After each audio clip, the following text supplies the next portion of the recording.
Now, let me turn to Mr. President and Mr. Vice President. You've been ruling Nigeria now for close to 3, almost 4 years. You want Nigerians to give you another opportunity to do another 4 years. Why? Well, I said it much earlier at our National Executive Committee of our party, that if my party recommends me to its executive, I will contest. And I did that to save time and wide discussions among members of the party.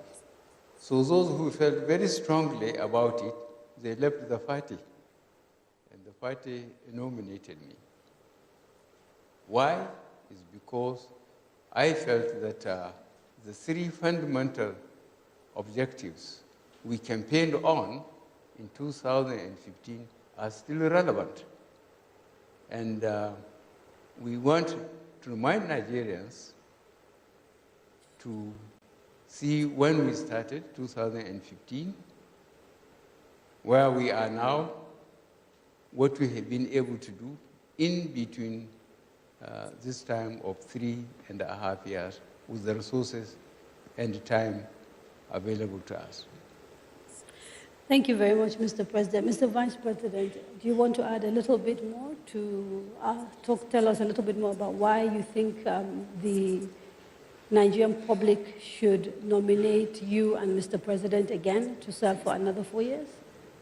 Yes, I think so. I think Mr. President has already pointed out that we campaigned on 3 fundamental issues, namely the economy, corruption, and the fight against corruption and security. And in those 3 respects, we believe that we have laid very strong foundations, and I very strongly believe that we are on to much more progress if given a second opportunity. I very strongly take the view that the period of 3.5 years in particular has been one where we have managed to turn around a lot of what was inherited in the previous 16 years. And the previous 16 years were, in my view, a period which a lot of revenue came in, but very little appeared to have been done. And we believe that the foundations we've laid in agriculture, foundations we've laid, and I'm sure Mr. President will elaborate on that as we go on, in infrastructure, the foundations we've laid there really deserve a second time for completion. But I'm sure we'll come around to those specific issues. Absolutely. But you talked about the 3 things that you fought the first elections with and which you think you've done well. So maybe if we could take them one by one and see whether we can have a conversation. Let's start with corruption, because that was a big thing that the president fought on.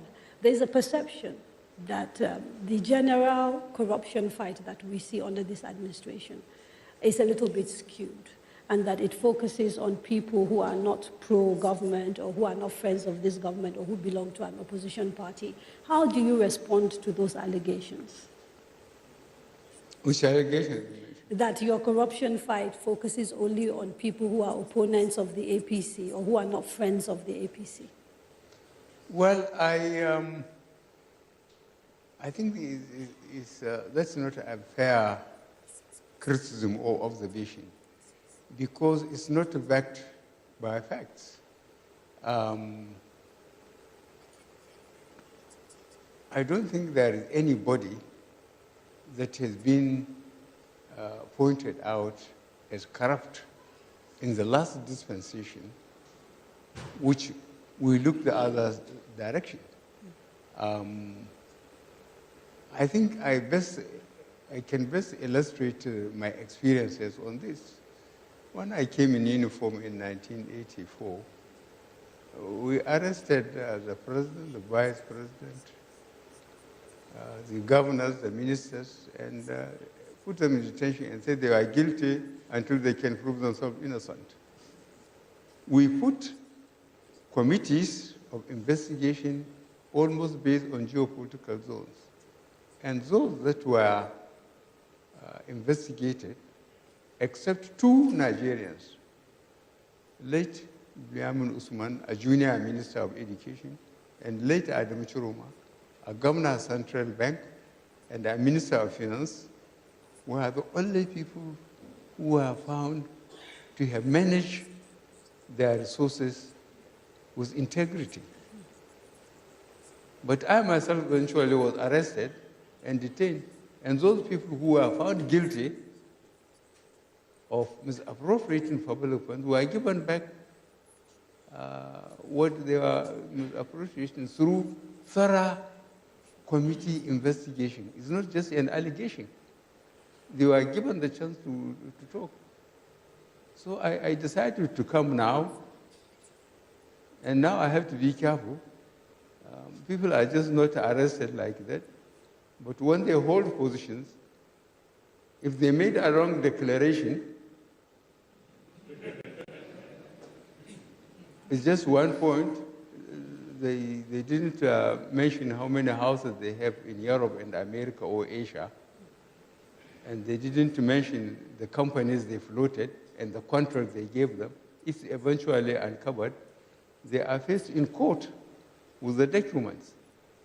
So, Mr. President, you're here obviously referring to the case of the Chief Justice of the Federation, or who are you referring to?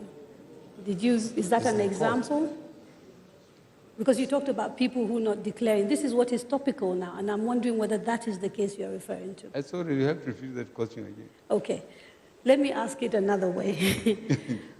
You've talked about people who do wrongdoing and being investigated. There are cases of people that are thought to be very close to you. An example is the former secretary to the federal government, Malam Babachir, allegedly accused of taking money that was meant for IDPs and awarding contracts to himself. As far as we know, the EFCC has not investigated him, even though he has lost his job. He is one of few other examples of people who are in government who've got petitions against them in front of the EFCC, and the EFCC is not investigating. And the general perception is that the reason why those investigations are not taking place is because these are people who are either close to the government or who are in government.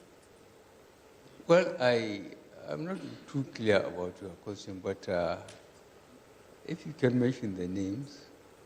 I'll give you an example. Yes. I said Babachir, the former SGF, the Minister of Housing, Mr. Raji Fashola. There's a petition in front of the EFCC by an NGO. And as far as I know, that has not been investigated. So I'm trying to understand whether you are aware of these things and if this is part of, as it is alleged, part of a policy not to investigate people in government. Well, we can't, to be fair to individuals, I told you why I have to be careful. And if anybody, the public should help us, if there are strong allegations and people backed it up by evidence, bank accounts, names of companies floated, contracts awarded, then we take them before the courts through EFCC and ICPC.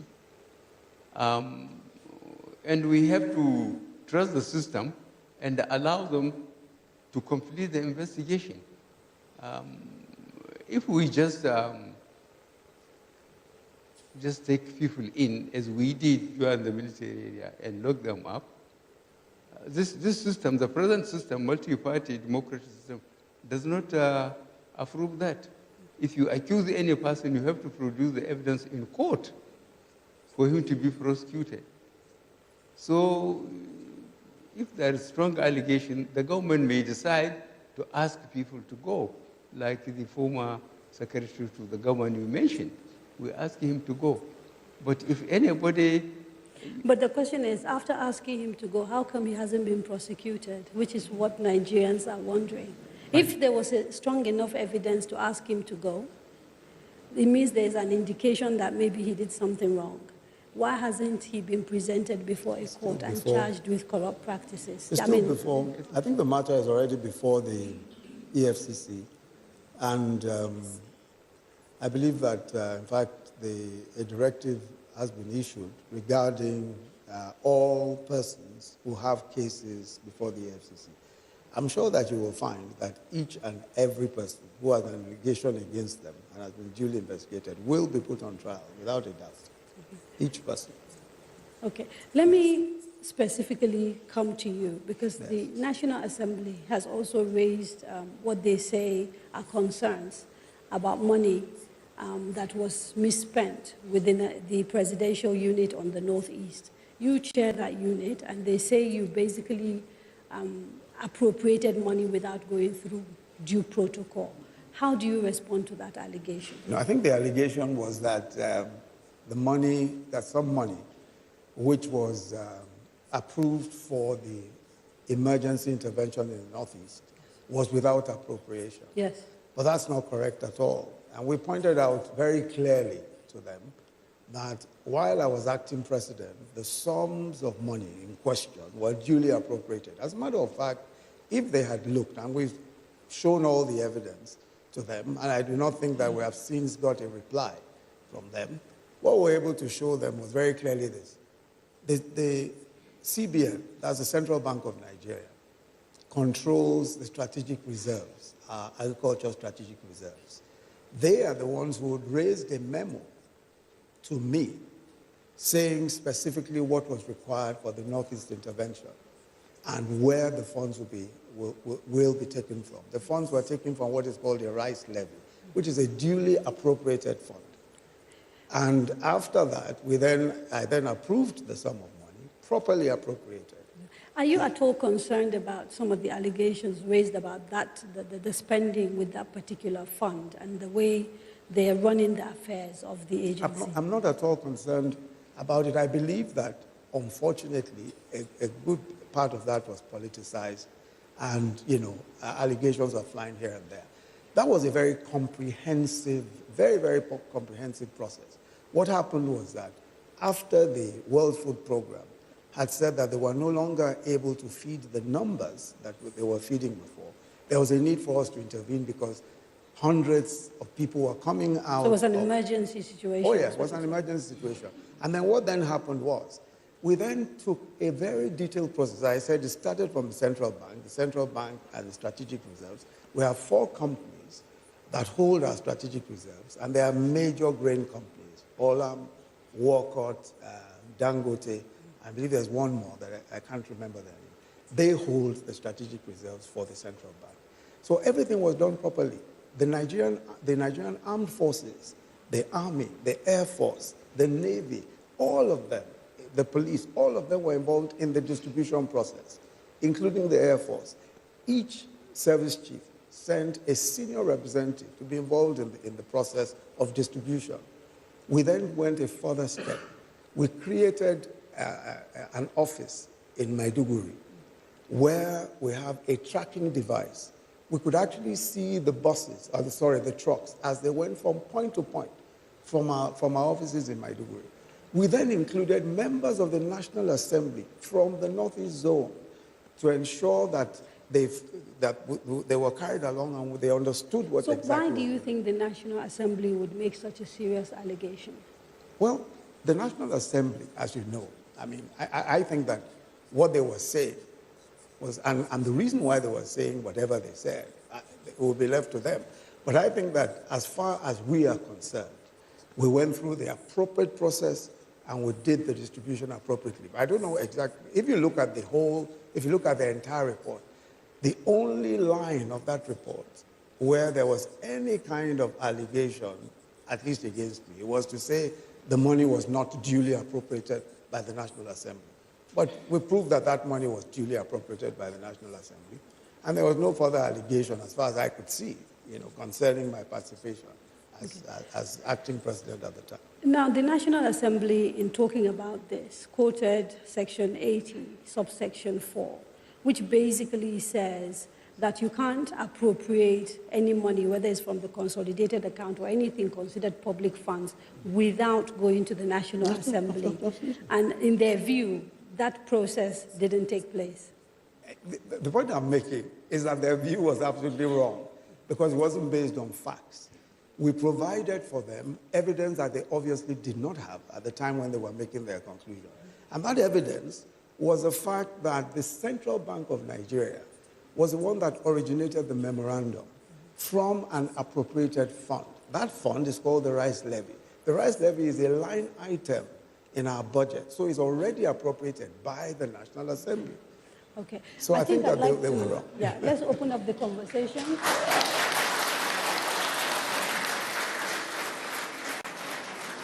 So obviously this is a town hall. I don't want to dominate it. I want to give people an opportunity to ask questions. So there are 2 mics, and we'll call maybe 2, 3 people. Please introduce yourself, ask your question, go back and sit down, and then we'll come back to Mr. President and Mr. Vice President. Okay, so the gentleman in glasses, yes, please, from this end. At the other end, yes, sir, you. And then there's a lady right at the back, I think, and the gentleman in the brown hat as well. Okay. Good evening, Your Excellency. My name is Usman Suleiman Jawun. I'm a lawyer.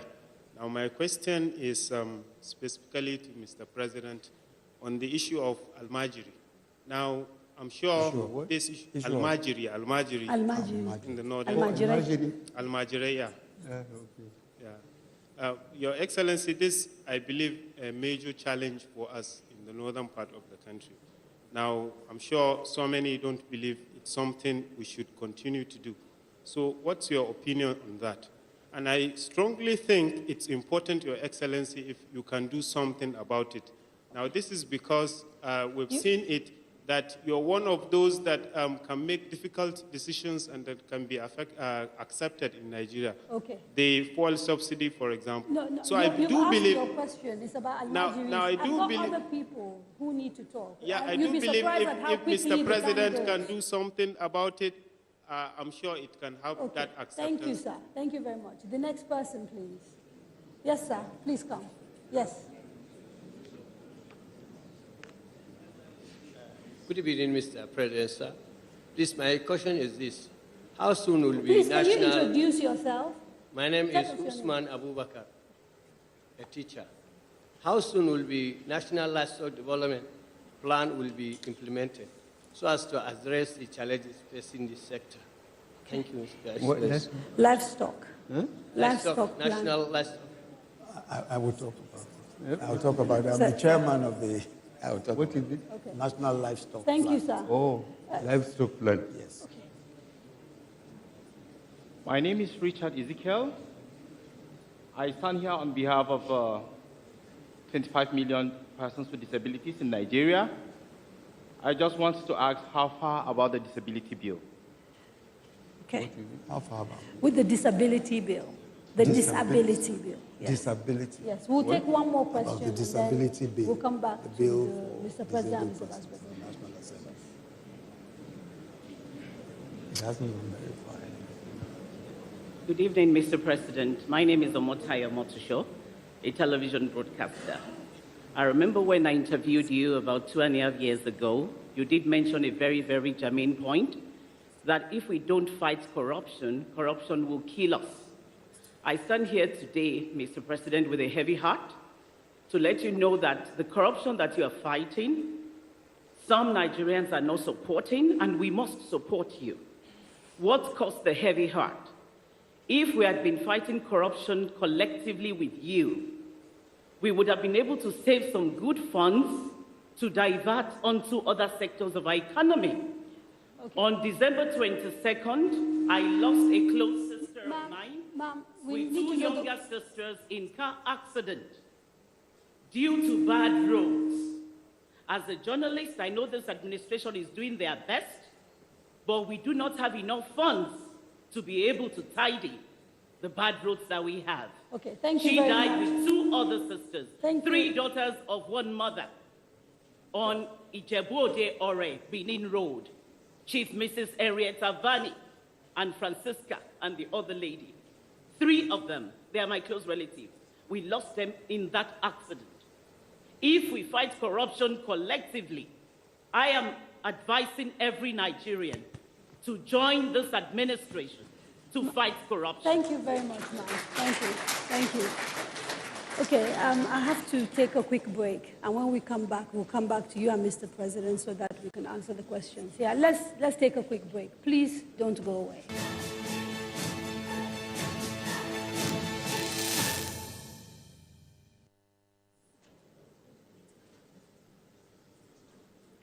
Welcome back. You are watching The Candidates, a presidential town hall series brought to you by Daria Media and the Nigerian Television Authority with the support of the MacArthur Foundation. We are in conversation with the presidential and vice presidential candidates of the ruling APC, the incumbent president, and of course the vice president, retired General Muhammadu Buhari, and Professor Yemi Osinbajo. A quick reminder for those watching at home, you can still take part by sending your questions using the social media handles scrolling across the screen. We will do our best to ask as many questions as possible. Mr. President, Mr. Vice President, before the break, we took a few questions from members of the audience. There was a question about what your plans are for the Almajiris in the north. There was a question about the livestock plan. And finally, there was a question about the disability bill. Because there are about 25 million people thought to live with some form of disability in Nigeria, and people are interested in knowing what this government is going to do about improving their situation. Yes, sir. So maybe we start with the Almajiri with Mr. President. Yes, what the Almajiri case, I think we have to look at the 3 tiers of government responsibilities: the federal, the state, and the local governments, and the allocation of resources, revenue allocation formula, and so on, relative to the resources available to the country. Monies are dispensed to that 3-tier government system. So the question of Almajiri's case, this lack of virtually primary, the basic education, are all local government problems. So even if the center has extra money, they wouldn't take it and build classrooms, equip them, employ qualified teachers from the federal revenue, while it is the duty of the local governments. If the local governments are not being given the money by the governors or by the state, then it's up to the local governments to come together and scream loud enough for Nigerians to hear them, so that there will be proper allocation of resources by the constitutional means. Mr. President, that's for the Almajiris. Yes, sir. Let me just ask a little follow-up questions regarding that. Part of the frustrations that some people have with the way Nigeria is structured is that we seem to have sometimes confusion.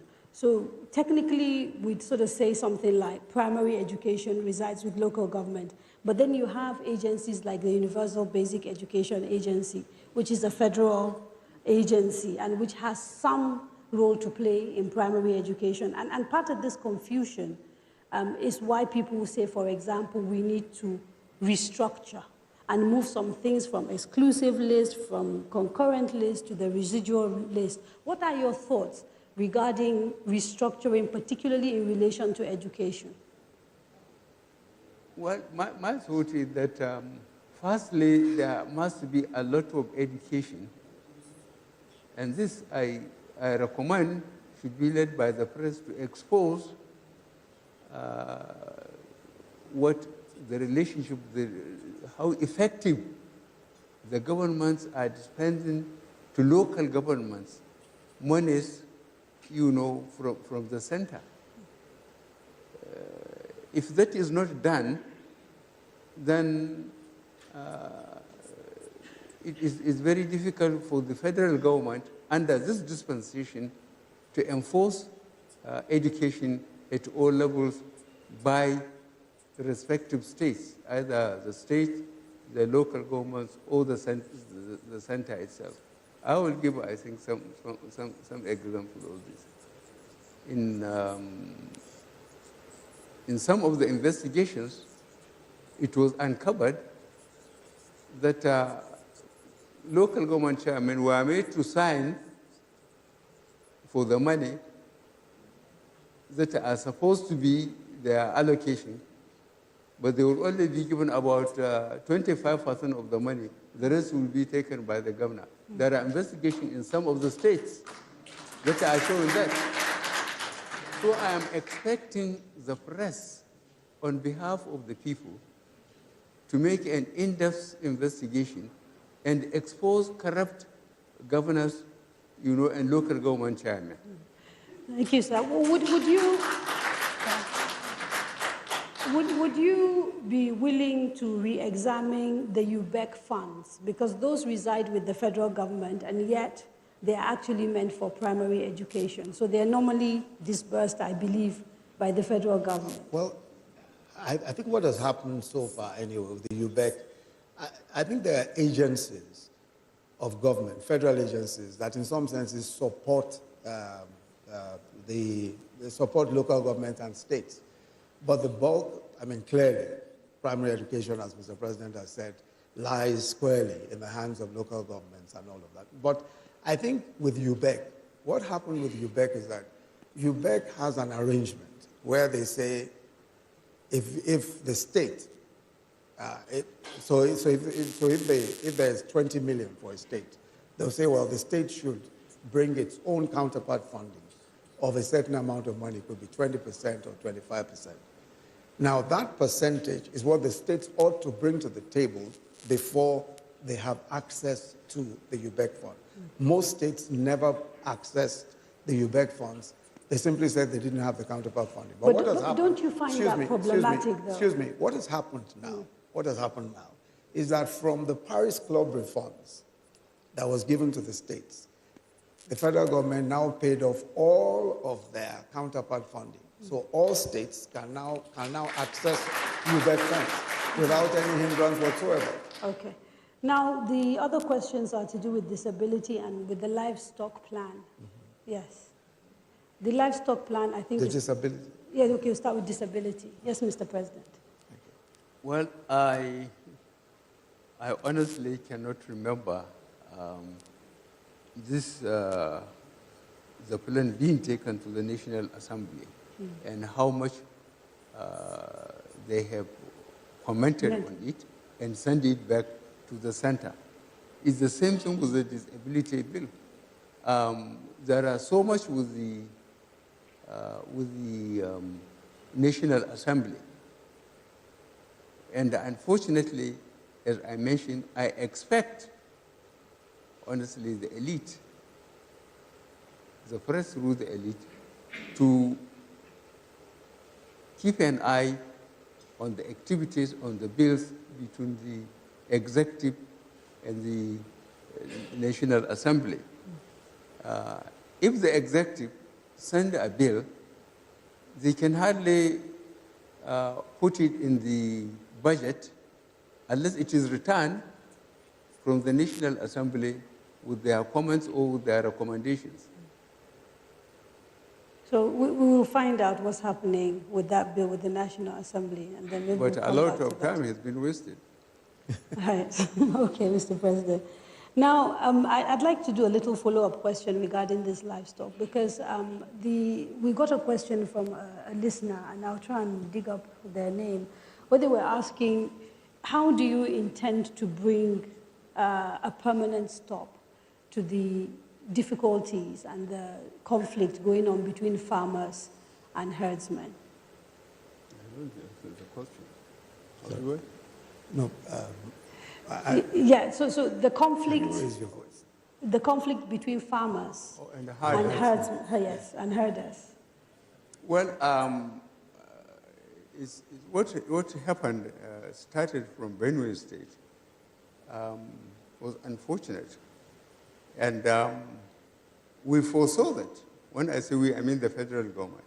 And we asked the Minister of Agriculture and Rural Development to go to the archives and find out the gazettes from the First Republic where those incredible leadership of the First Republic, there was cattle route, there was grazing areas.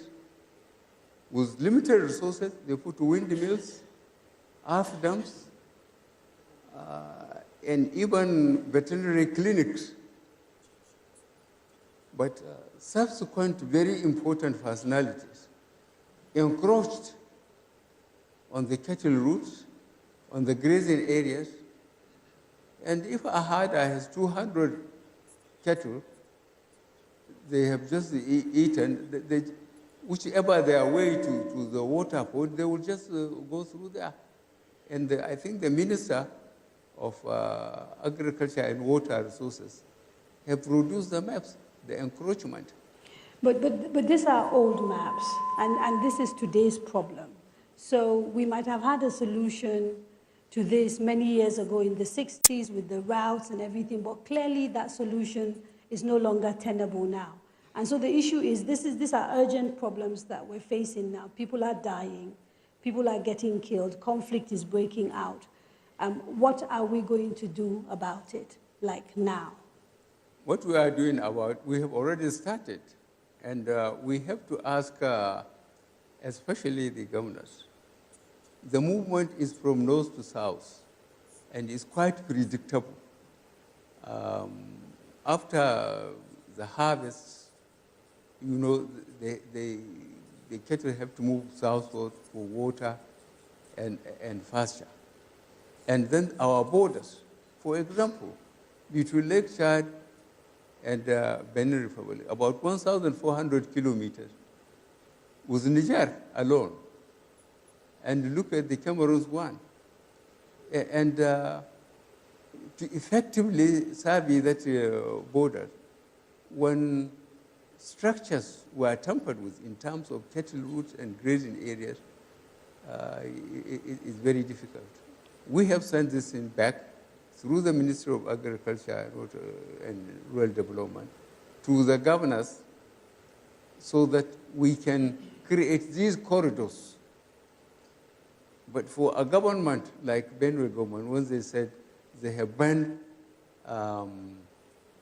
cattle rearing or they have banned grazing, we are in the same country. I expect our government to insist on the routes to be re-established in the grazing areas. But to say that cattle cannot move, it's very difficult. Benue is complaining, but I understand they are already in Bielsa. From there, are they going into the Atlantic? Okay, Mr. President, yeah, but can I just quickly, because you know, let me add a comment to that. Part of what, because when the matter was referred to the governors, I chaired the committee, the National Economic Council, and part of the plan that the National Economic Council laid out was called the Livestock Transformation Plan. All of the governors in the so-called frontline states were also involved in this. And I think that one of the very important points that emerged from the discussions at the National Economic Council was the fact that there was a need to ensure that we were able to create some access to places, to grazing areas. And I think that that's the point also that Mr. President is making, that in order to be, for instance, anywhere where cattle are, you must still have some kind of access, so that you then have an area where it could be a ranch, it could just be a place where you have earth dams, it could be a place where you just have water, where, you know, whatever it is. And we then agreed with the governors that, because federal government has no land, only state governments have land. We then agreed with the state governments that, okay, anyone that is willing, you will put together the resources. If private people want to put together the resources, they can build those areas. They could be called ranches or grazing areas, whatever you call them. And people will pay appropriate fees. The cattle rearers will pay appropriate fees. use the facilities, and go back whenever they want to go back. Because clearly, somebody has to bring those cattle to that point. And we try to say that that was an interim phase, because as time goes on, you will eventually be able to stop grazing from one point to the other. But that will take time. Yeah, well, so the point is basically Mr. President himself owes, cattle. Everybody knows. He's very proud of his cows in Daura and talks about them all the time. But the perception is that Mr. President is a little bit biased because these are his people that are involved, and that instead of facing the fact that in the 21st century there's really no room for the cattle rearing in the way we're doing it and coming up with modern ways of cattle rearing, we're trying to hold on to an old-fashioned way of rearing meat. No, but you pointed out already. Let me be Mr. President's counsel. You pointed out already that he has his cattle in a ranch, on a farm. I don't think that's old-fashioned. That I think is that is current. That you have your somewhere.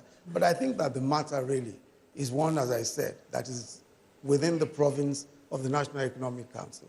And that's why the governors took it up.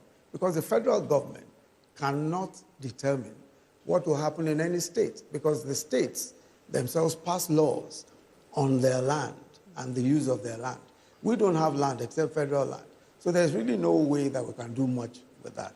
And that's why we decided to hold the National Economic Council meetings, set up a committee on the livestock transformation plan, and we're working with the state governments. And many of the state governments have given land for purposes of ranching. They've given land for as grazing areas. We're building earth dams in many of the different states. And I'm the chairman of that particular committee. Now, the thing is this, though, when you think in terms of the problem that farmers and herders are going through, it's a problem that goes beyond the right of way, because obviously there's issues around climate change.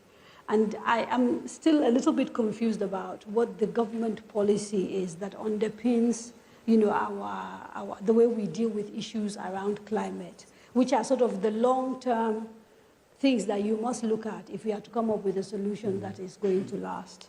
I think that is precisely the point that is being made. That let me explain, perhaps I need to go into a bit more detail about the work of the National Economic Council on this livestock transformation plan.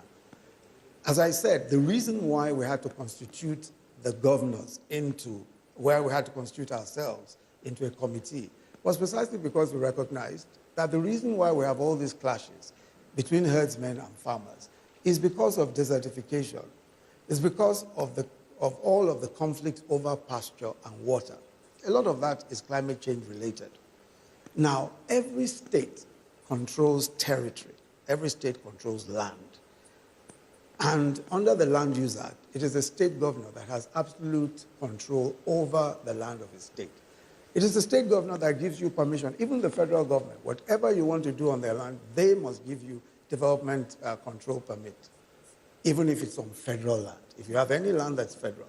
Now, that's why we sat with the state governors, and we decided that, look, this is an issue that's almost seasonal, and it's getting worse now because of desertification. Now there's some, especially coming from the Sahel. So I guess the question I was trying to ask was whether there's a policy around desertification and climate change and what the government is doing to mitigate these things. Of course.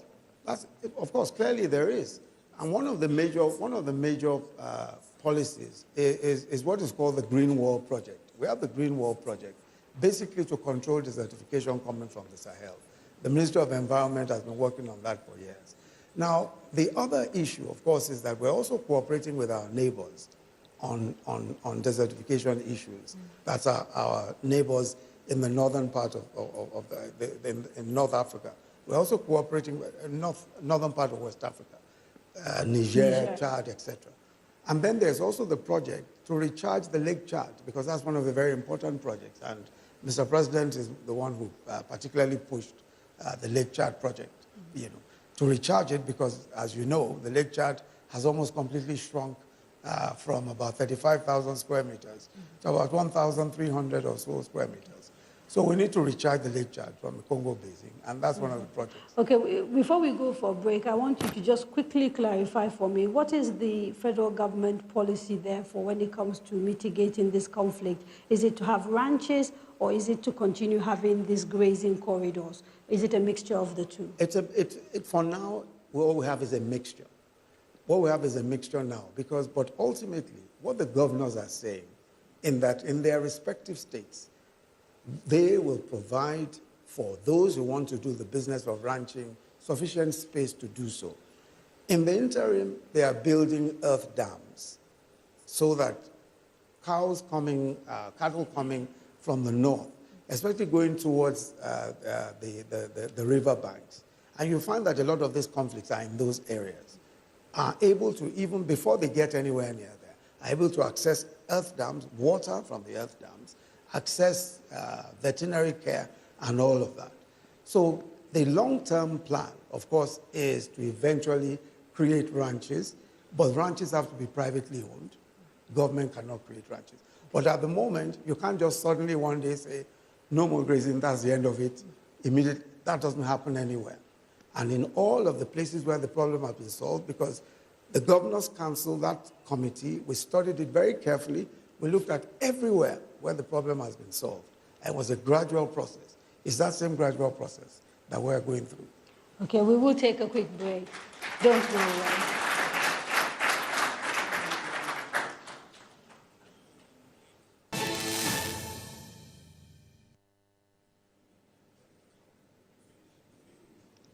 Welcome back to the candidates. President Muhammadu Buhari and Vice President Yemi Osinbajo, candidates of the ruling APC in the forthcoming presidential elections, are here answering questions on what they have to offer Nigeria and her citizens if they are elected into office again.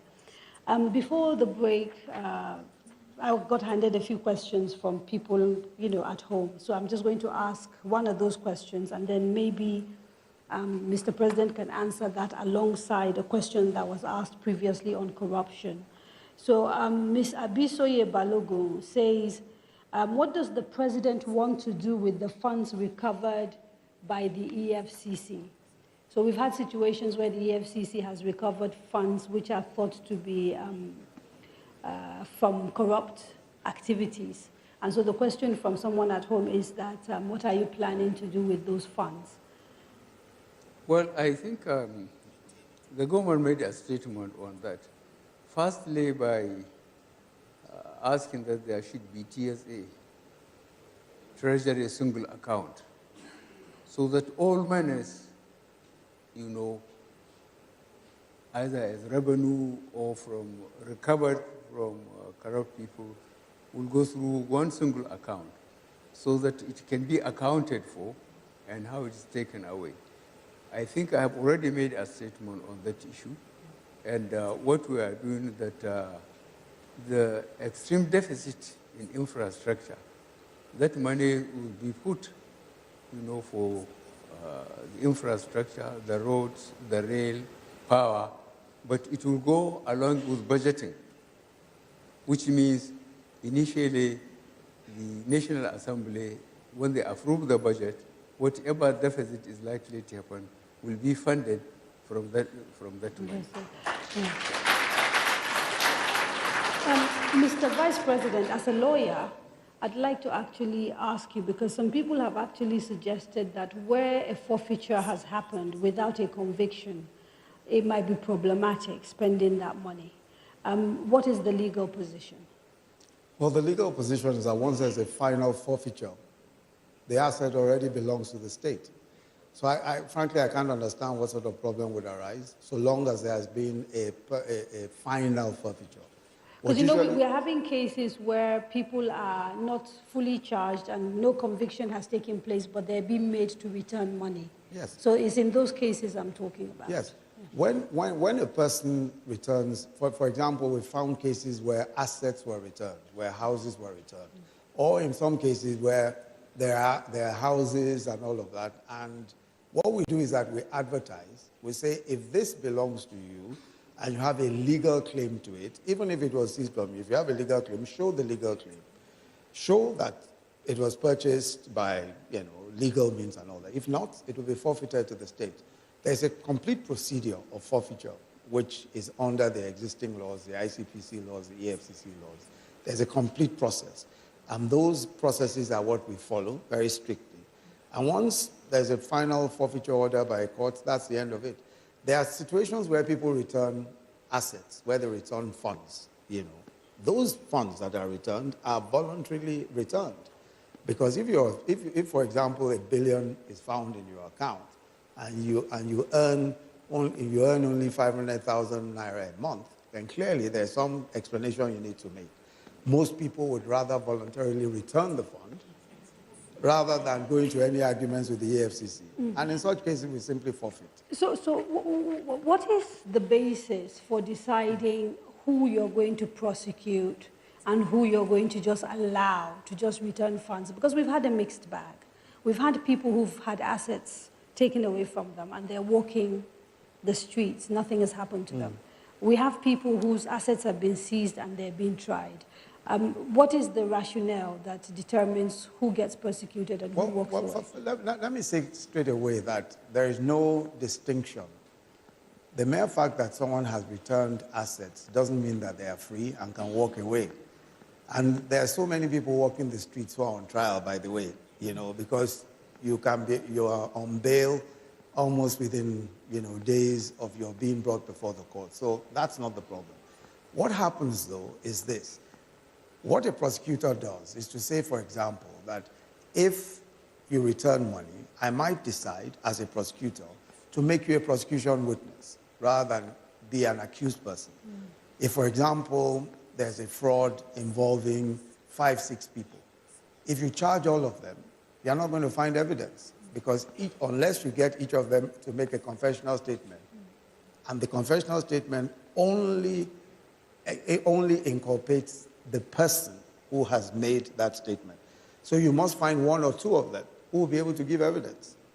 So you might say, okay, of these 6, I'm going to decide to make 2 of them who are probably, more or less guilty of the same offense or responsible for the same misconduct.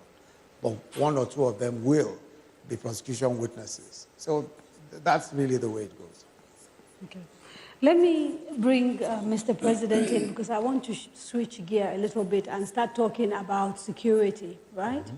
Mr. President, we've had people say that Boko Haram has been technically defeated. And yet a technically defeated Boko Haram is killing soldiers in the northeast. What is going wrong with your fight against Boko Haram? Well, I think the best people that really answer that question are people from the northeast. That means Yobe, Borno, Bauchi, Adamawa. You see, when this administration came in, Boko Haram was holding 17 local governments in the northeast. They are not holding any local government now. So they have resorted, to indoctrinating young people, especially girls, wrap them up with explosives and dispatch them to soft targets, churches, mosques, marketplaces, motor parks. But the best you can get about the performance of this administration vis-a-vis stopping that Boko Haram occupation of Nigeria is when you visit Maiduguri or beyond. People go back to the land they are farming. They go back to the office. They can drive from Maiduguri to Kano virtually any time of the day, which wasn't happening when we came in. And as I said, I still feel that you, the press, should do more research and not just going and staying in a hotel in Maiduguri. Try to go to Munguno and talk to the people. But there's no doubt, though, that we've seen an increase in attacks against the military in particular by Boko Haram. In the last 6 months, We've had 2 major military installations attacked and soldiers killed. Are you at all concerned with this focus or new focus that Boko Haram seems to have, which is basically targeting military targets, and the success they've actually had in killing hundreds of soldiers in the last few months? You see, thank goodness, if you have a background of military training, is that when you don't fight any conventional war, now that they are putting tactics of terrorists, they choose their targets. They choose the time, they choose where to attack, at which time. With that, you have to be highly mobile, you have to have very good communication, and we have resources limitations, because a lot of Nigerians don't feel that we are in an emergency, that the military needs a lot more money for equipment, a lot more money, for spare parts, for communications, and so on. But Boko Haram, certainly, they are being supported by forces outside Nigeria. Now, you talked about resources. I think since coming into government, my total calculation is that you've spent something like, or you've budgeted, let me not use the word spend, you've budgeted something like 1.8 trillion for defense. And yet, that's the number I have. I might be wrong. That's wrong. That's very wrong. Okay, we'll cross-check and make sure. But I was told my research showed over the last 3 years, I'm talking about 3 years, 1.8 trillion. So not one budget recycle from 2015 to date. Yeah, 1.8 trillion. And yet we have soldiers complaining about a lack of equipment. We have soldiers, last year we saw Maiduguri Airport demonstration by soldiers who felt they were not being looked after.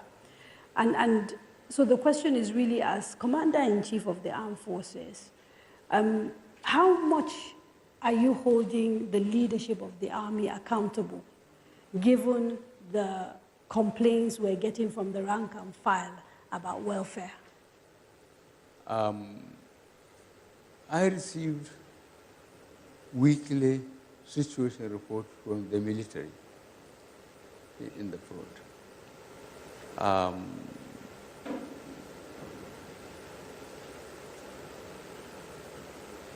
It's extremely difficult, to accuse, the soldiers of going to the extent of demonstrating. But the consequences of that now was that the Army Command has to put investigation, court-martial officers and men for demonstrating, because soldiers are not supposed to demonstrate. And then the action the military is taking against in the front line, let me call it Maiduguri the front line or the northeast, is not normally given to the press. Because on the trial, those who have been tried, if they are not found guilty, they are supposed to be reabsorbed and posted out. But those found guilty are sentenced by the court-martial. And this is being done. Okay, so the concern, though, for ordinary Nigerians is that soldiers appear to be getting punished for being whistleblowers, for indicating that all is not well with the military hierarchy, and that the military hierarchy is not spending the money that it is allocated on soldiers and their welfare. Are you not concerned at all about that? Certainly I'm concerned, where we get officers who short-changing troops, either misappropriating their ration accounts, or they are not paying them in time. But one of the things I did when I came back clearly, and I got the governor of the central bank involved, was that as far north in the country, there are banks. And soldiers are allowed to open 2 accounts. One, where their families are, and make a written allocation. And then they take the balance wherever they are. And that was being done. So we foresaw that because of the experience I had in my military service, to make sure that there is no longer pay on the table. So that paymasters cannot shortchange them. So you're not convinced that there's anything untoward going on with the military budget? That's what it sounds like, that you're not convinced that there's a case to be answered by the hierarchy of the military. That's what it sounds like. Well, the system, I believe the system is still working. Otherwise, there would have been a complete breakdown. The system is working, but it's much more difficult. And don't forget, there are soldiers that think they should only wear a uniform to get the security, mainly the material security, salary, allowances, and accommodation for the family. If you ask them to go to the front, they will put the gun down and disappear. Yeah, but isn't part of the problem is that not many people feel that Nigeria is a country they can now sacrifice for. People do not feel like Nigeria is looking after them, and therefore they can look after Nigeria. No, that's not even fair. Why do you say that's not fair? No, that's not true. If you look at the sheer number of Nigerian troops that have died, have laid their lives on the line, and we just recently celebrated the Remembrance Day, the commitment of Nigerian troops to this country is unparalleled. There's nowhere else in the world to say any suggestion at all that the Nigerian troops are not prepared to lay down their lives for the country is certainly not the case at all. And I think that's certainly the case for the majority, but we are also saying there are soldiers. If you go on social media, there are videos of soldiers complaining about the fact that they're not being looked after, that they don't have boots. And, and that the demonstration, certainly in Maiduguri, was not something that journalists manufactured. These were soldiers protesting their terms of engagement. And so the question is, are there things that are going wrong within the military and which this government, for whatever reason, seems really reluctant to investigate? Because we've not heard of anybody saying, this is enough concern for us to do something about it. No, but frankly, my take on that is that if there are issues, if, for example, they are assuming that there is any misappropriation of government funds, there's a process, there's a clear process for ensuring that that is not the case. And if people are found responsible, we've had investigations on military spending, and if people are found to be guilty of those things, they will be prosecuted properly. I think that's it. Okay. There's Amma Mata Suleiman. She had a question to ask Mr. President. Is she in the crowd? No? Okay, we'll take a few more questions. On security, please. If you have questions on other things, can you wait until a little bit later? Let's finish with the issue of security now. Questions on security? Yes, sir. The gentleman over there. The gentleman right at the back, and then maybe the one right at the back there in blue. Yes. If you just come and line up, please. Yes. Good evening, Mr. President. It's an honor for me to be here this evening. I think we've done very well. My name is Andrew Ogboro. I think we've done very well in the last 4 years by the numbers. We are the world poorest. We have 13 million out of school. There is poverty. There is hunger. Our universities are on strike. Now, I am tailoring it along the 3 items in which the campaigns were held: corruption, security, and the economy. We've taken corruption, and I understand how we are fighting that corruption, because we've just been told the former Babachir Lawal has been fired, but still he's part of the campaign, so I understand corruption.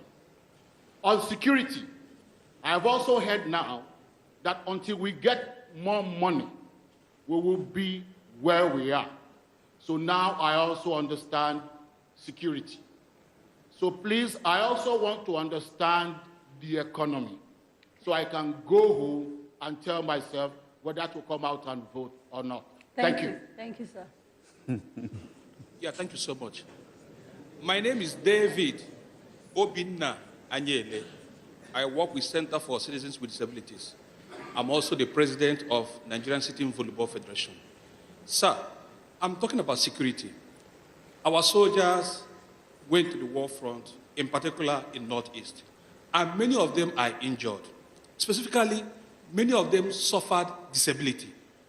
In March 21st, 2015, Mr. President, you promised in Lafia, Nasarawa State, that you are going to support and work with the National Assembly to sign the disability bill if they send it to you. On the 18th of December 2018, the National Assembly transmitted the disability bill to your office. Sir, my question, how do you protect these Nigerian soldiers that have suffered disability by signing a law that will protect them from discrimination and harmful practices? Thank you, sir. Thank you. Good evening, Mr. President and Mr. Vice President. My name is Ayo Oyalo.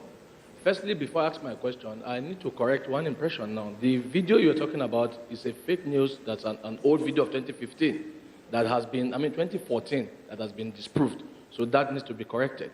Now, to talk about security, first and foremost, the president has said clearly about people spending 16 billion on power, and we don't have the power yet.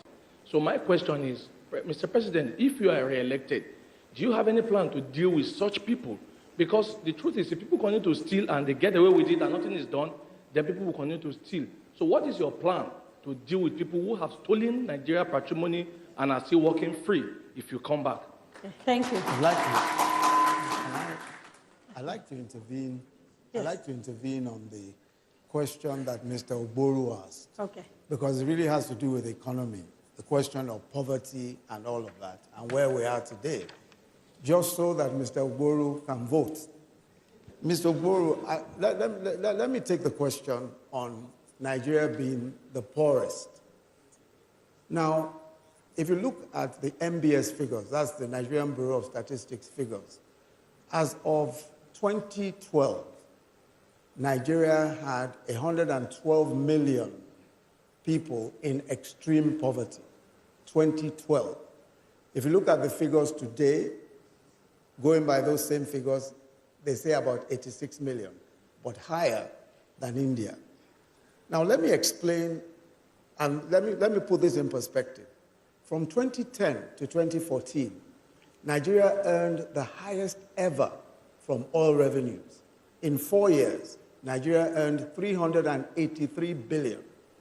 Yet, poverty figures went from about 82 million to 112 million in 2012, and the numbers continued.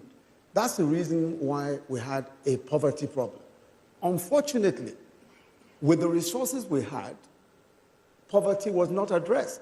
Poverty doesn't disappear overnight. When people are poor, they remain poor unless the government does something about it.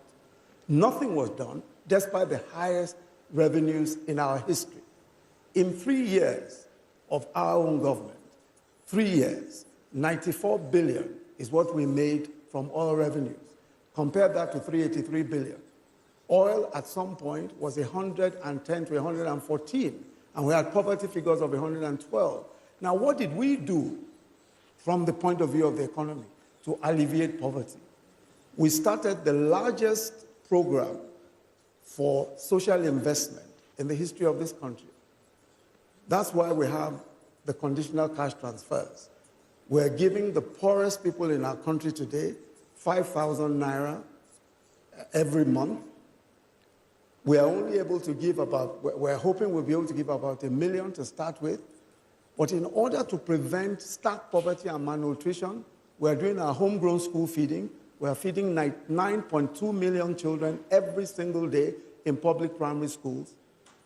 Aside from that, the trader money and market money that we're doing, the trader money and market money these are loans to the poorest. And let me give you an example of the trader money.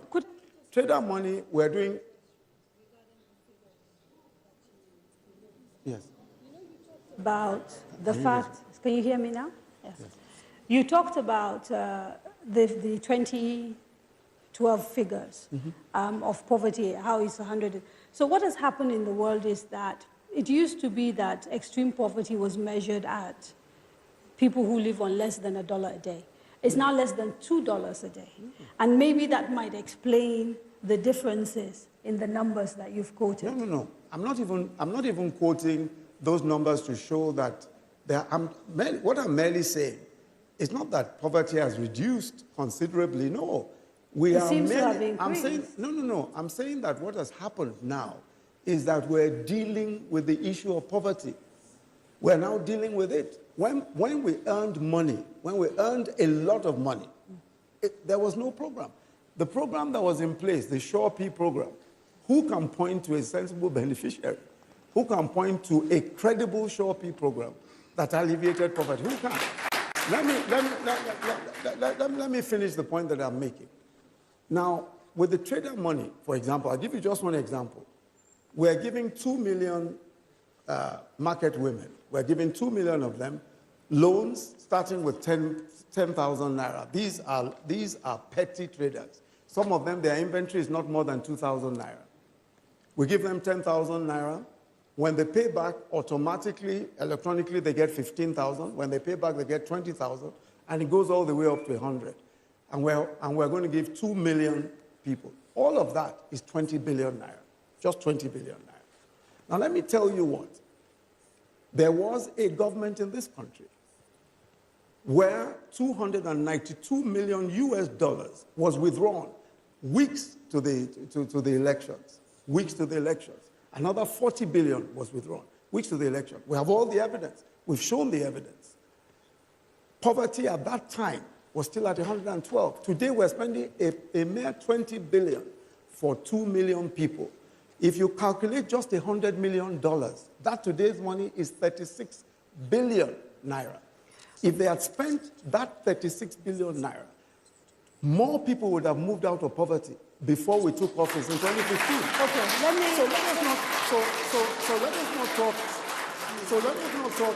So when we talk about poverty today, you can't. India had a plan to get its people out of poverty. That's how come India has even overtaken us. The first plan to get people out of poverty, a credible plan, is what we have in place. We're spending 500 billion. We're spending 500 billion in our budget. Poverty doesn't disappear. You've got to deal with it. And that's exactly what we're doing. We are dealing with it on a daily basis. We have a credible program. We're ensuring that that program works. And that's how it's done. Okay. All of today, isn't it incredible? And Mr. Ogboro, you too should find it completely incredible that people who squandered the kind of money, when oil was $100 a barrel, poverty was at 112 million extremely poor. Those same people today come and ask the sorts of questions and say, oh, but we're still poor. We're poor because nobody took the trouble to get people out of poverty. Okay. And that's what we're doing today.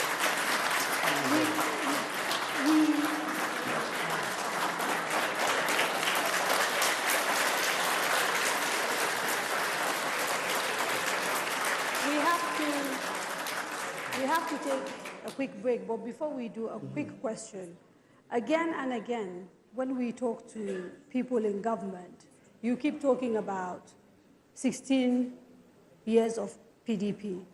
For many Nigerians, the PDP and APC are two sides of the same coin, simply because you got so many PDP people in APC, and now some APC people have gone to PDP, and PDP people have come to APC. What is the difference, really, between you and the people you've replaced? I think there's a huge difference. I think there's a massive difference. At the core of any political party, at the core of the political party, is an ideology, is a philosophy. At the core of the APC, whether you have some people coming in from PDP or coming in from elsewhere, at the core is what our manifesto speaks about. Our manifesto speaks about the social development of Nigeria, in particular, looking at issues of the ordinary Nigerian. How do we lift the ordinary Nigerian out of poverty? That has been our focus. That guides everything we do. It guides our budgets. It guides the way we develop our budget. It guides the way we think. It guides our economic recovery and growth plan. At the core, there must be a core. Membership of a political party is open to everybody. People are going to come from anywhere, but you must have a core belief. And we have a core belief. That core belief is what has seen us doing our social investment program, is what has seen us investing in infrastructure, despite earning 60% less than previous governments. Okay. We're investing the largest amount of money ever in the history of this country in infrastructure. Okay. Yes. It's time for another break. We won't be away for too long, so please stay with us.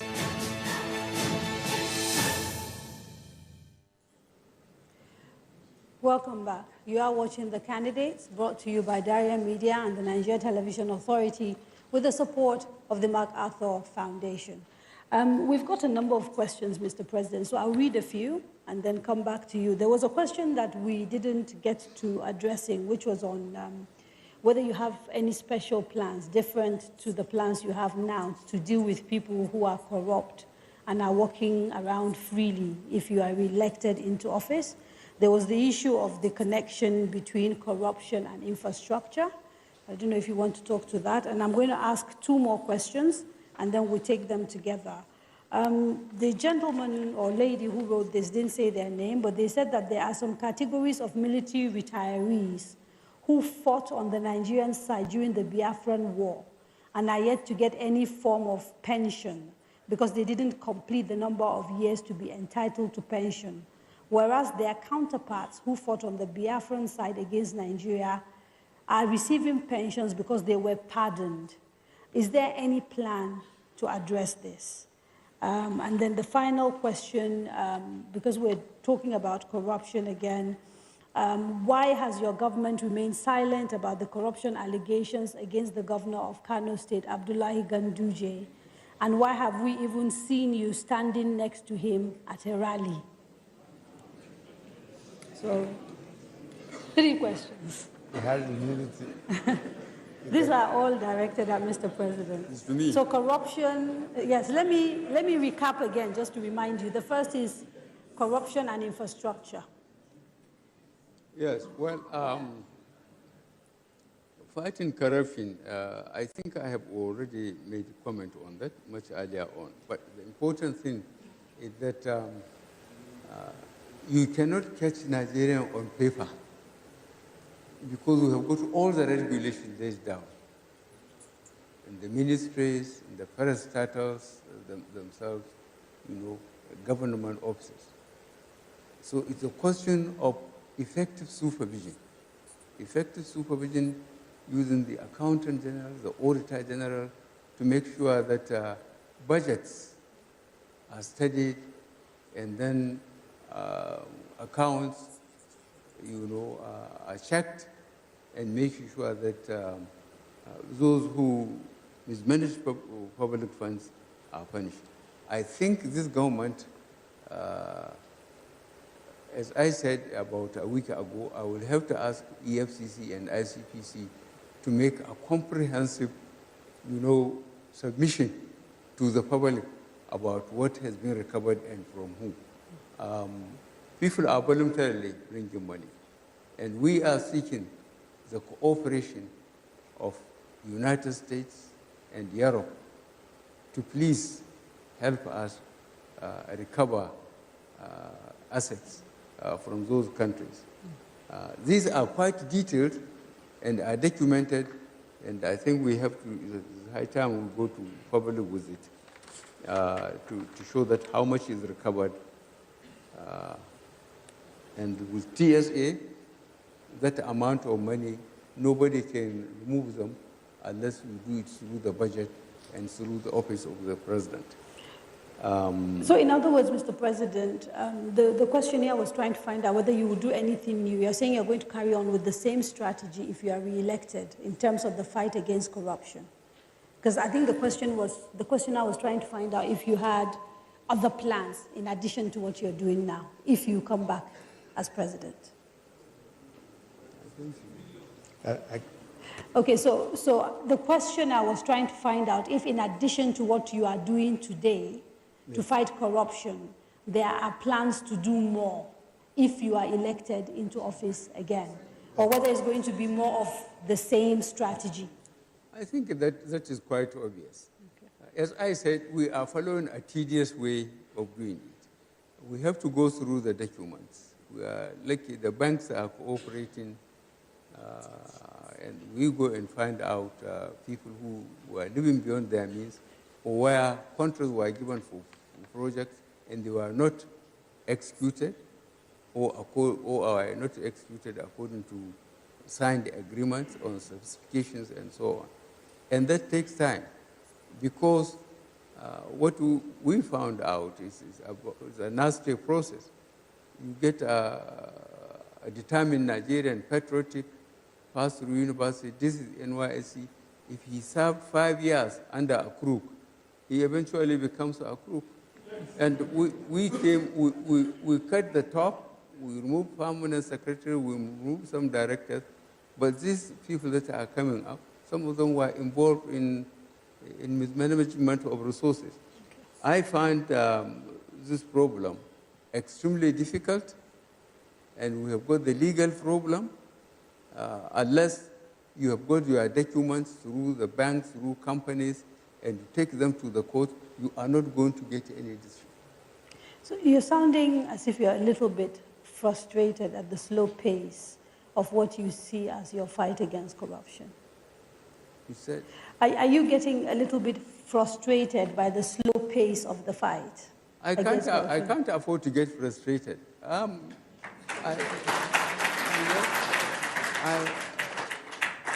keep on telling the law enforcement agencies, and the administrators in the ministries, it's their own responsibility, to document mismanagement, and if it has to come to presidency, let him do it.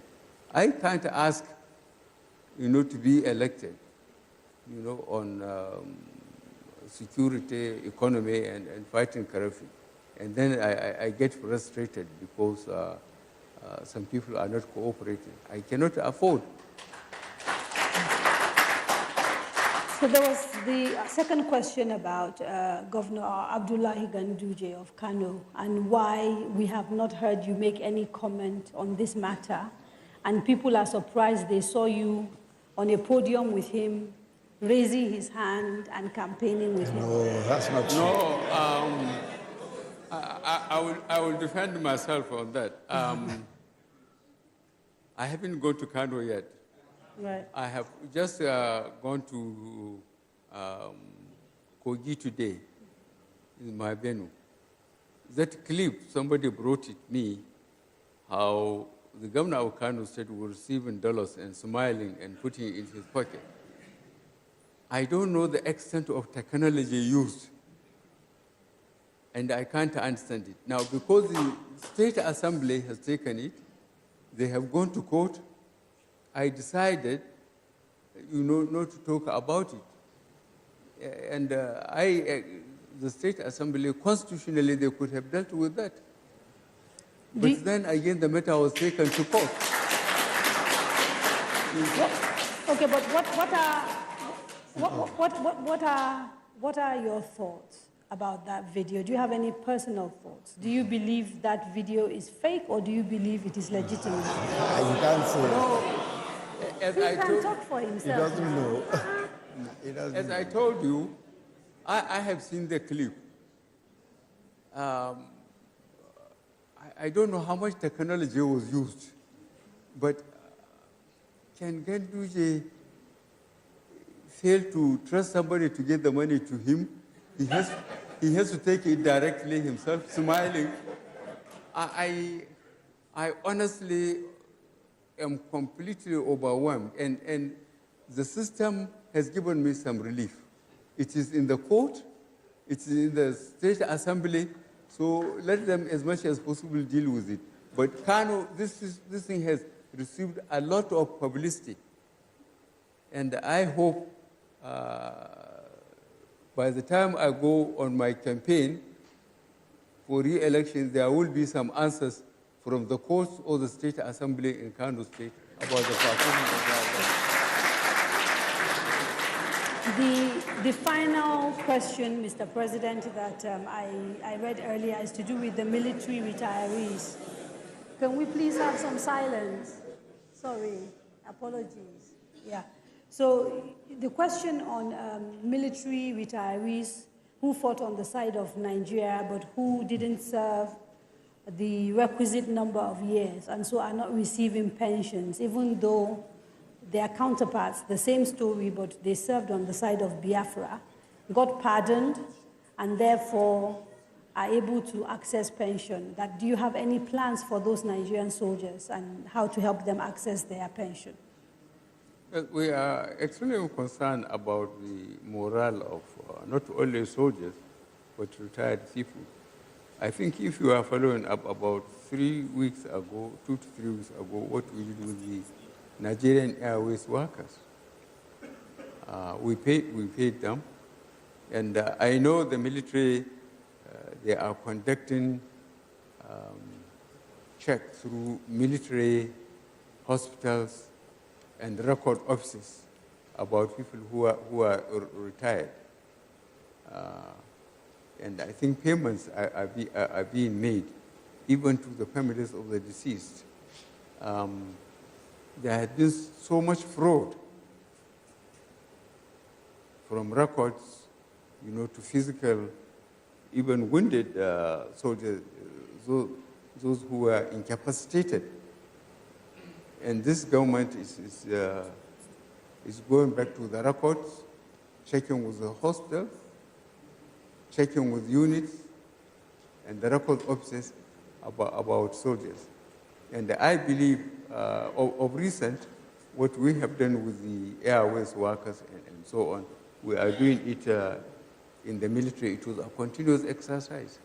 And I believe the military are having confidence that now they are being looked after, especially the ones that were injured and they became disabled. We are revisiting all that. Okay, so since we're talking about disability, there was a question asked about a bill that was transmitted to you, the disability bill, which you have not signed. About? The disability bill that was transmitted to you by the National Assembly and which you haven't signed. Do you want to respond to that? It was asked by a gentleman. Yeah. Injured and rehabilitation. No, the disability bill. The one sent to the National Assembly. Yes. But disability bill. It's been sent to the president. I think we sent to the National Assembly. They returned it to you. I'm not aware of that. It's been returned. No. Even as of Wednesday, there was a demonstration in front of the National Assembly where they were saying that they were giving the National Assembly 7 days to transmit the bill to us, to the president. I'm not aware of that. Okay. We're not aware. Yeah, let me quickly ask you a few questions on the economy because we are running out of time and we have to round up very, very quickly. You are the chair, of course, of the National Council on the Economy. I can't hear you well. You are the chair of the National Council on the Economy. So yes. I want to direct this particular question to you, and it's been coming in through various means as well. When you came into government in 2015, you essentially came into office and there was an economy that was growing. Not long after that, we entered negative growth and then recession. How do you explain inheriting a robust economy and then going into a recession? Well, I think it's a very good question. But let me tell you, first of all, that as of 2013, the Minister of Finance, Ngozi Okonjo-Iweala, the then Minister of Finance, had already indicated clearly that the country was going into a recession. As of 2014, we were already going into about 3% growth, 4% as of 2015. As of the time when we took over office, it was very clear the direction that the economy of the country was going. At that time, we had external reserves of about $28 billion. When we were at the time earning between $100 and $114 a barrel. If you look at the figures, if you look at the growth figures were actually declining as of 2014, 2015. So it wasn't a question of the growth figures going up as of 2015 when we took over office. As a matter of fact, it was in decline. Now, what worsened the situation is that you would have expected that in the periods of prosperity, the 4 years preceding, when we earned $383 billion, that there will be some savings. Even the finance minister then, Okonjo-Iweala, complained that there were no savings and that there ought to have been savings. And there are several other people who have admitted that they ought to have put some money aside. When we came into office, oil was at $28 a barrel, down from an up of 100 to 114. And then we were losing production in the Niger Delta. We were losing up to 1 million barrels a day. So we were in a situation where the economy was already on a downward slide, no savings whatsoever. We were losing on production.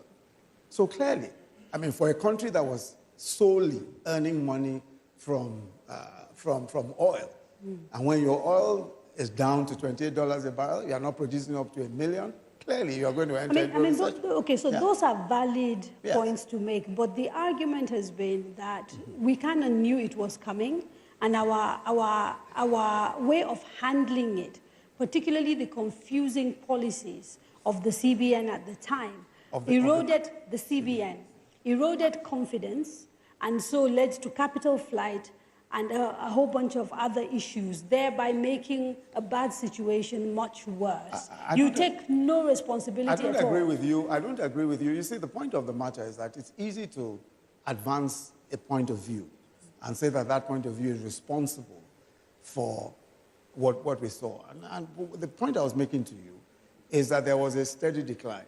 Obviously, if the CBN took the view, for example, that at $28 billion in our external reserves, we have to rationalize foreign exchange in order to ensure that only those things that we needed could be imported. That's the point of view that they took. I think that whichever way you chose to slice it, we probably would have ended up in much the same place. What we did in order to be able to improve our circumstances was first to say, for agriculture, we decided that, look, from importing $5 million of rice every single day, we want to be self-sufficient in rice. So today, we're practically self-sufficient in rice. We're importing only 2% of what we used to import as of 2014. So, and we've saved so far $24 billion. Just give me a second. Okay. Compared to 2014, when we were earning $100 to $114 a barrel on oil, with 28 billion in foreign reserve, we have foreign reserve today in excess of 40 billion, earning 60% less. So I think we deserve, I think to a certain extent, we deserve, some bit of accolades for that. Just two quick questions. Are you at all concerned that over 20% of our budget, something like, I think, 2 million, just goes on interest to pay loans? Because that has been something that people has looked at as an indicator of the fact that our economy is a little bit less than healthy. That's number one. Then number two, on the issue of rice. On the issue of rice. There is some suggestion that there's a lot of smuggling of rice through our porous borders, and that's why the official numbers have actually gone down, but that we're actually still bringing in rice. It's just not coming through official channels. Okay. All right. Yes, sir. Let me take the first question on debt. Yes. With debt, the question that you need to ask is, what are you borrowing for? Every country in the world that wants to make serious development, that wants to undergo some serious development, borrows money. We, at the moment, our debt to GDP is one of the lowest in the world. It's about 20%. And if you look at comparator countries, Ethiopia is in excess of 50%. Ghana, that people cite, is in excess of 60%. Several countries of the world, 70 and above. we are still very low debt to GDP. Now the point of the matter... The DMO, yes. for example, the recommendations that they've made about sort of the percentages that we're already way over those recommendations. Is that not a problem? No. Let me tell you, let me explain so that you'll understand this better. Now, what you put aside to service your debt, right, the question you need to ask is, what are you spending on? What we are spending on is infrastructure. So that in itself is meant to generate revenue, is meant to do well for the economy. So we're building the Lagos-Kano Rail. Our counterpart funding we put on the table, our whole counterpart funding. We've done Alajawari, we completed Abuja, Kaduna, we completed the light rail within Abuja here. Lagos Ibadan Expressway, we're doing it. Second Niger Bridge. These are borrowings that we took and we ensured that they were for infrastructure. And for the first time in about 10 years, we're spending almost 30% of our revenues on capital, on infrastructure. So clearly, if you talk about borrowing, you know, people talk about borrowing as if, oh, it's an individual that's borrowing. A government, a country, borrows and uses, what a country does is that you need to use your GDP. You need to consider what your GDP is. The problem that we sometimes have is what is called revenue, debt to revenue. In other words, we are not making enough money from revenues. In other words, from taxes, we're not getting enough money. It is higher than ever before, as you've seen from the figures. From oil, we should be earning more. From other sources, we should be earning more. So really what we should be doing, and this is what the government has been working on consistently, is earning more. So we have a debt to revenue issue. In other words, what we should be earning is much less than what our debt is. But fortunately for us, most of our debt is local. Most of our debt is Naira because it's in treasury bills and all that. So we are not in any kind of danger, and we are borrowing right. We are borrowing for the right things. Okay. We are borrowing for infrastructure. Well, we have very little time, so I'm going to ask Mr. President one question and then ask the two of you a single question. So, Mr. President, there has been a lot of speculation around your health. And the concern is that if you come and win a second term of office, whether you will be healthy enough to run. Are you okay? Will you be able to contest and run for office? That's number one. And the final question, and it's to the both of you, if you lose elections, will you accept and go back home? If you lose elections, will you accept the results? Well, that sounds like if impossible. I think we have made our case, and I hope you will have time to watch my visits to Bauchi, to Kogi, and try and watch the other visits to the states, and then see whether I'm fit or not. The way I go around the stadium and respond to the cheers of voters and explain our position and explain to them where we found the country when we came 2015, where we are now, what we were able to do in between with the resources available to us. And I'm very, very satisfied with the reaction from the real voters.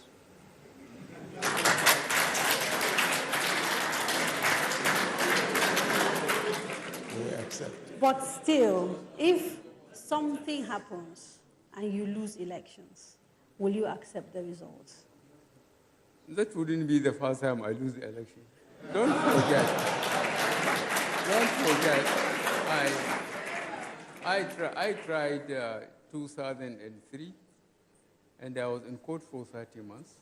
2007, I was in court for 18 months. 2011, I was in court for 8 months. And I went up to Supreme Court. The third time, I say, good day. And the fourth time, God and technology came in.